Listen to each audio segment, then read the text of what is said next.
Pagdating kasi sa nutrients talaga, I strongly suggest, enjoy nyo talaga yung pagkain talaga ng karne.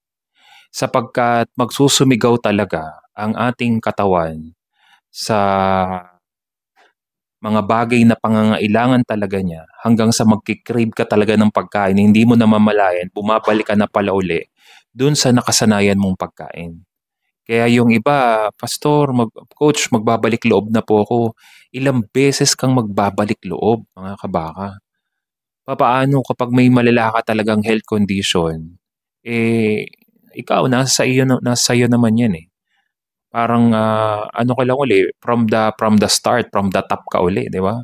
So, sa halip na sana na dire-diretso na yung, healing, process mo, yung gut bacteria mo ay ano na-reset na, naka-focus na sana sa healing ano mo, healing process, eh, still bumabalik ka uli dun sa luma mong pagkain.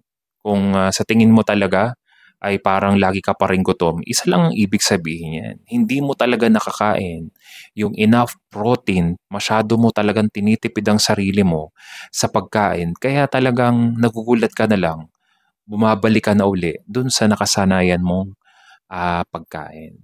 Kung, sa tingin mo ay hindi ka talaga ano, you are very weak sa mga matindi pa rin yung cravings mo, I strongly suggest medyo angat ka muna dun sa mga circle of friends mo na talagang it leads na bumalik na naman uli dun sa masasarap talagang, pagkain. So, kung ikaw naman, eh, hindi ka pa naman handa at sa tingin mo naman ay healthy ka pa, so sige mag-enjoy ka lang. Pero kung ikaw naman, eh, may malala ng, health condition at nagsisimula ka pa lang at parang hindi mo kakayanin ng walang kanin, hindi mo kayang walang tinapay and so on, prutas, bigyan mo nga ang sarili mo ng pagkakataon. Kung nag-start ka pa lang naman parang 1 week, 2 weeks, medyo ano pa, medyo usad-usad pa, dagdagan mo naman 3 weeks, 4 weeks, another 1 month uli, medyo subukan mo lang. Wala namang mawawala. Lalo na kung matagal ka na nagsasuffer sa psoriasis mo, vitiligo, at rheumatism, gout, ilang dekada ka na nagsasuffer, bakit hindi mo bigyan ng pagkakataon ng sarili mo? Bigyan mo ng ano mo, makain mo talaga kung ano yung mga kinakain sa loob ng community.